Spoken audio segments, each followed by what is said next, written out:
da Sicilia 24 i titoli del telegiornale di oggi. L'ha fatta cadere nel fiume, poi non l'ha aiutata, arrestato per omicidio Michelangelo Corica, DJ 60enne di Barcellona Pozzo di Gotto nel Messinese. Era indagato per la morte della badante russa Raisa Kiseleva, 75enne, che era stata trovata senza vita il 12 luglio nel torrente Longano. Nel diario di Stefano Argentino, l'intenzione di uccidere Sara Campanella, la foto deturpata, il coltello acquistato su Amazon, lo studio su come colpirla alla gola. Per gli investigatori si fa strada l'ipotesi premeditazione, mentre lei registrò il momento dell'aggressione. Catania, droga potenziata con agenti chimici. Nel quartiere di San Berillo un 38enne aveva trasformato il magazzino del ristorante in un laboratorio per modificare marijuana con agenti chimici. In casa aveva 178.000 euro in contanti, frutto dello spaccio. Brucia l'isola, paura nel Trapanese, dove decine di famiglie sono state evacuate nella frazione di Frassino. Incendi nelle riserve dello Zingaro e Montecofano, emergenza incendi anche nel Palermitano e a Messina.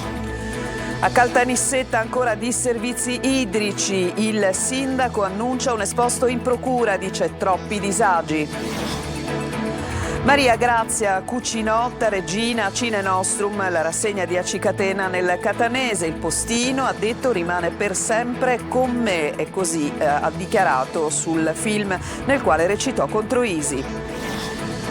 Calcio, trasferito al Cardarelli di Napoli, uno dei 9 tifosi del Catania coinvolti nell'incidente stradale a Polla sulla strada verso il ritiro di Norcia, annullata la partitella di allenamento che si sarebbe dovuta svolgere oggi.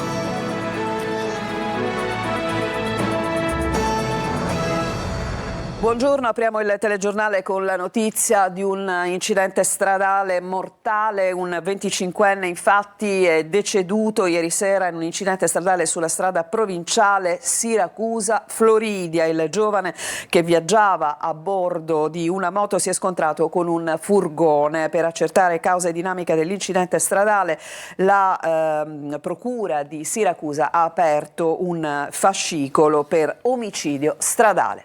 E c'è stata una svolta nel caso della badante russa trovata morta nel greto del torrente Longano il 12 luglio scorso. La polizia ha arrestato per omicidio Michelangelo Corica, DJ 60enne di Barcellona Pozzo di Gotto, che era indagato per l'omicidio di Raisa Kiseleva, 35 anni. Secondo la ricostruzione degli inquirenti, l'uomo, qualche giorno prima del ritrovamento del corpo, avrebbe invitato la donna a seguirlo in casa. La donna, che in quel momento era seduta sul muretto di cinta sull'argine del torrente, si sarebbe rifiutata, e scrive la polizia, l'uomo avrebbe avuto un contatto con lei che, in relazione alla condizione di precario equilibrio, avrebbe determinato la sua caduta nell'alveo del torrente e di conseguenza la morte. Secondo gli inquirenti, l'uomo l'avrebbe lasciata agonizzante senza prestarle soccorso. Il provvedimento è stato emesso dal GIP su richiesta della procura. L'indagato è adesso in carcere, ma resta la presunzione di innocenza fino a sentenza definitiva. E riparliamo adesso del femminicidio di Sara Campanella, perché si consolida l'ipotesi della premeditazione. La procura di Messina ha depositato ulteriori atti in vista della prima udienza del processo, tra questi il materiale trovato nei cellulari dei 2 ragazzi. Francesco Triolo. Per gli investigatori rappresentano la conferma di come Stefano Argentino abbia premeditato l'uccisione di Sara Campanella, studiando tutti i particolari. Sono le prove raccolte sui cellulari dei 2 giovani, su quello di Stefano Argentina, ma anche di Sara. Sul telefonino del ragazzo i carabinieri hanno trovato una foto della studentessa scarabocchiata con rabbia repressa e una frase che manifestava il proposito di uccidere. Ma è dalla cronologia web che si è intuito come avesse addirittura studiato parecchi mesi prima come colpirla, in quale parte del corpo. Dalle tracce informatiche si è scoperto che Argentino ha acquistato su Amazon un coltello compatibile con le ferite sul corpo di Sara. La scatola è stata trovata, il coltello no. Sul cellulare poi c'erano anche le immagini che mostravano la struttura della gola. Particolari che emergono nell'ambito dell'inchiesta sulla morte della ragazza di Misilmeri avvenuta il 31 marzo scorso a Messina.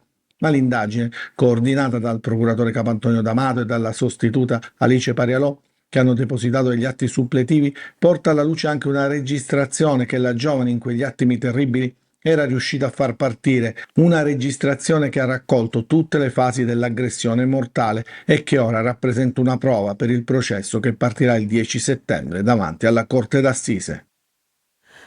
A Catania un ristoratore senegalese è stato arrestato nel quartiere San Berillo per detenzione di droga, ma potenziava la marijuana con pericolosi agenti chimici, sequestrati 9 kg di stupefacente e ben 178.000 euro in contanti. Tonino De Mana. Ha trasformato il magazzino del suo ristorante in un laboratorio per potenziare la marijuana e modificarla con agenti chimici gravemente nocivi per la salute. Un uomo di 38 anni originario del Senegal è stato arrestato dalla polizia di Catania nell'ambito di un'operazione antidroga effettuata a San Berillo Vecchio. Il blitz è scattato in seguito al controllo di 2 uomini stranieri che stazionavano in modo sospetto nei pressi di un ristorante. Entrambi sono stati trovati in possesso di alcuni grammi di marijuana. La successiva perlustrazione del locale ha permesso di trovare un chilo di marijuana occultata nel magazzino del ristorante, mentre in una stanzetta sono stati trovati alcuni prodotti chimici contenuti in un secchio. È a quel punto che la polizia ha identificato il titolare dell'attività commerciale, trovato poi in possesso di 17.000 euro in contanti, soldi provento dell'attività illecita, visto che in un locale adiacente sono stati rinvenuti 11 sacchetti contenenti quasi 8 kg di marijuana. Oltre alla droga, l'uomo aveva in casa altri 161.000 euro. La sostanza stupefacente è stata sottoposta ad esami di laboratorio che hanno confermato la presenza di un pericoloso cannabinoide sintetico in grado di produrre devastanti effetti sulla salute dei potenziali assuntori della sostanza. La Sicilia che brucia, è stata una giornata ma anche una nottata infernale, quella trascorsa, complice le torride temperature e il vento di scirocco e la mano criminale dell'uomo. Paura nel Trapanese, dove decine di famiglie sono state evacuate dalla frazione di Frassino, paura anche a Castelluzzo, le fiamme hanno lambito 2 frazioni molto pericolosamente, incendi nelle riserve dello Zingaro e Montecofano, emergenza nel Palermitano e a Messina. Laura Spanò.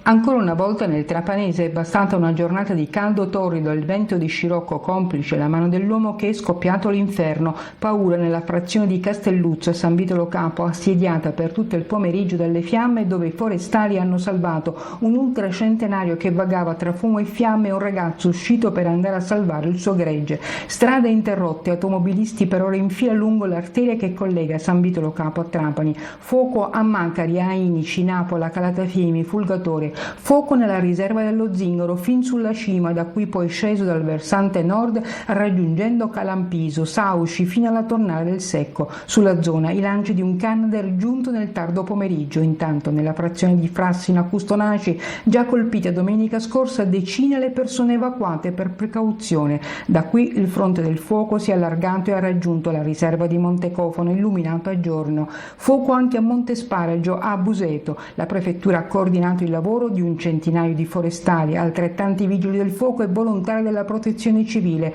uomini che hanno dovuto lottare con fiamme alte anche 20 metri a supporto un elicottero della forestale e uno dell'aeronautica militare a presidiare carabinieri, polizia, vigili urbani. Oltre 50 gli interventi nel Palermitano. Un incendio di vaste proporzioni nella zona del Poma ha determinato la chiusura della diga, colpite anche le zone di Santa Caterina Gela, Monreale, Trabia, Bolognetta, Trappeto, Partinico, Camporreale, Piana degli Albanesi e Belmonte Mezzagno. Emergenza incendi a Messina, interessata da focolai che si sono propagati spinti dal vento. Il più pericoloso, quello che ha minacciato il vasto complesso di Messina 2, con le fiamme che hanno lambito le abitazioni più alte e minacciato il serbatoio a Manni di Montesanto, dove arriva l'acqua da Fiume Freddo e viene dirottata nelle varie zone. Il fuoco ha bruciato tubazioni in plastica, facendo diventare l'aria irrespirabile. Fuoco anche a Bordonaro, Ortoliuzzo, Acqualadrone, difficoltà anche in tangenziale per le fiamme e il fumo che hanno interessato le 2 carreggiate. E in questo contesto siamo di certo comunque, guardando il calendario, al grande esodo per le vacanze nell'ultimo weekend di luglio. Da questa parte dunque l'esodo, dall'altro le tante famiglie che non andranno in vacanza. I numeri tristemente in aumento rispetto all'anno scorso, tra le cause principali rincari nei servizi turistici dell'isola. Sentiamo Marco Gullà.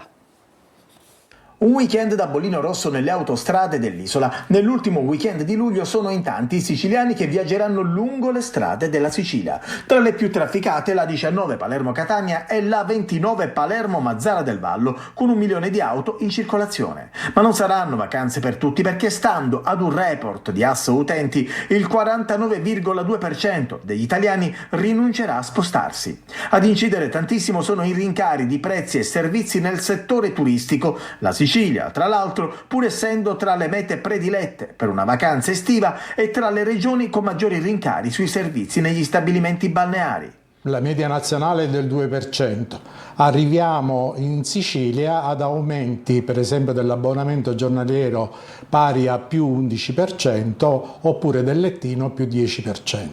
Aumenti su aumenti, così in molti rinunciano alla vacanza al mare. Caro ombrellone, molto caro. Ci adattiamo, prendiamo una casa in affitto, se uno vuole fare le vacanze, servito e riverito, è normale che costano di più. Penso che ci sia gente che il problema della vacanza non se lo ponga neanche più perché non riesce a sopravvivere. Si riduce soprattutto il range di giorni di vacanza. 54,2%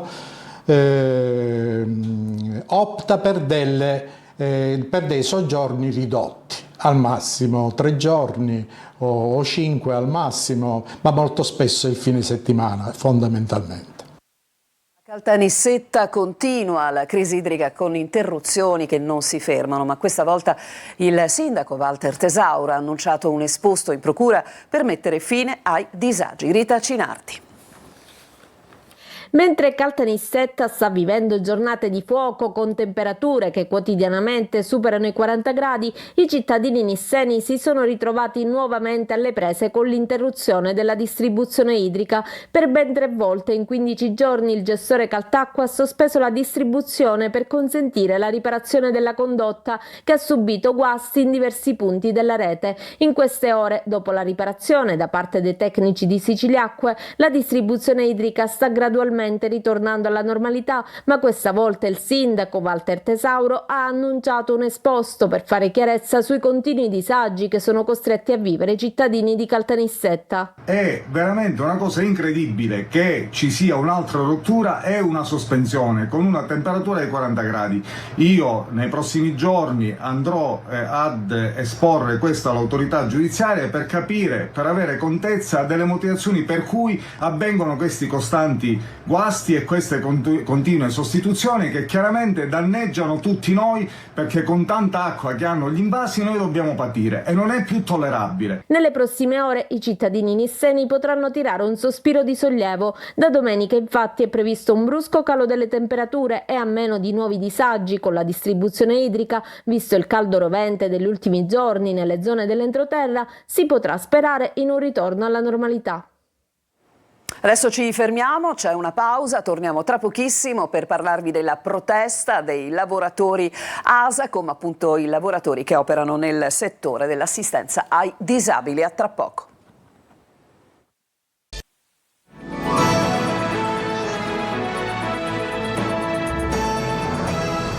Seconda parte di Sicilia 24, riesplode la rabbia dei lavoratori ASACOM a Catania, la sigla che include professionisti che forniscono supporto a persone con disabilità. Ieri il sit-in di protesta sotto l'assessorato ai servizi sociali. Tonino De Mana.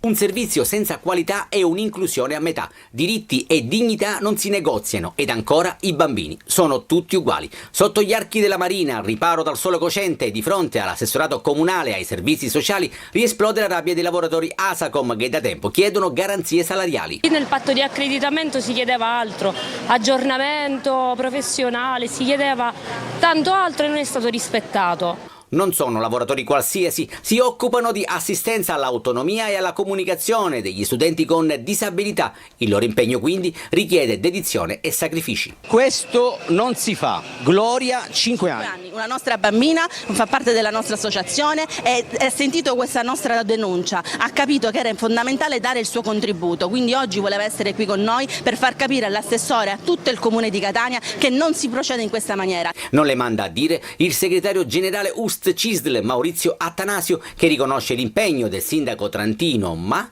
Chiediamo proprio questo, che venga rivisto il bando e che il bando venga ritirato, come si usa nell'amministrazione, in autotutela, e riformulato inserendo le proposte che nella coprogettazione abbiamo portato come ciclo tutto. E adesso a Catania, restiamo a Catania nel polo museale Santa Chiara, l'allestimento esclusivo che ospiterà per un anno il Kouros ritrovato, lo straordinario reperto archeologico che si fonde con l'arte pittorica siciliana dell'Ottocento. Emanuela Corsi. L'arte pittorica dell'Ottocento siciliano incontra e si fonde con la classicità. A Catania il polo museale Santa Chiara ospita il Kouros ritrovato, straordinario reperto in marmo pario, frutto della riunificazione della testa della collezione Biscari del Castello Ursino e il torso di proprietà del Museo Paolo Orsi di Siracusa. Il Kouros, statua greca con funzione funeraria o votiva, raffigurante un giovane, era molto diffusa nel periodo arcaico e classico tra il VII e il V secolo a.C. Il progetto di ricongiungimento e valorizzazione fu curato da Sebastiano Tusa, prima della prematura scomparsa. Torna a casa, secondo noi, in uno scenario molto bello, con queste quinte nere che lo valorizzano.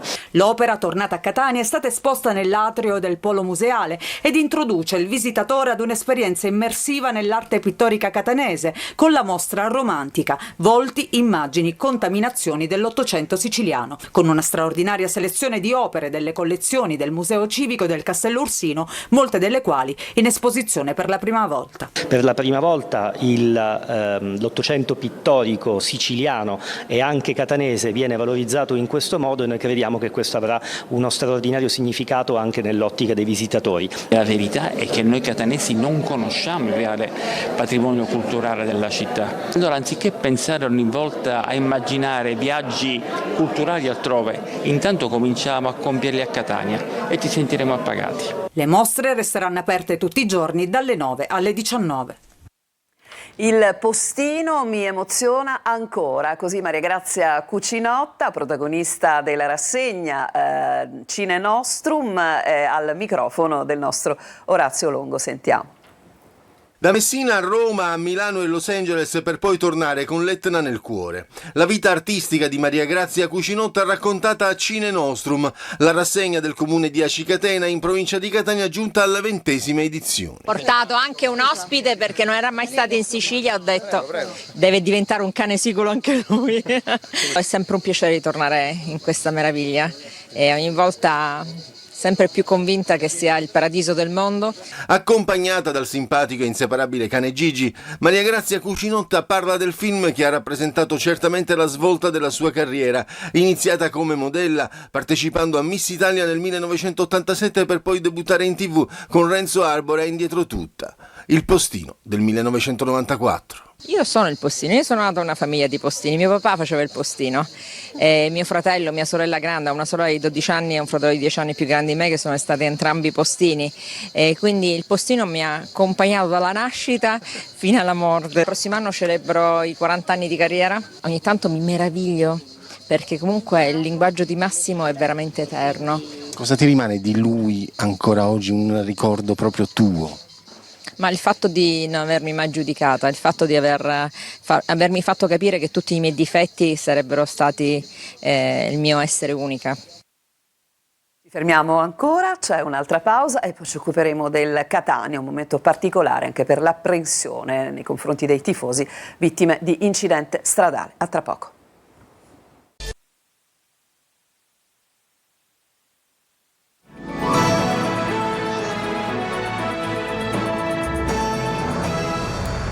Siamo al calcio, è stato comunque trasferito all'ospedale Cardarelli di Napoli uno dei 9 tifosi del Catania coinvolti nell'incidente stradale a Polla mentre si recavano nel ritiro di Norcia. Migliorano le condizioni dell'altro tifoso, intanto la società ha deciso di annullare la partitella di allenamento che si sarebbe dovuta svolgere proprio oggi. Sergio Colosi.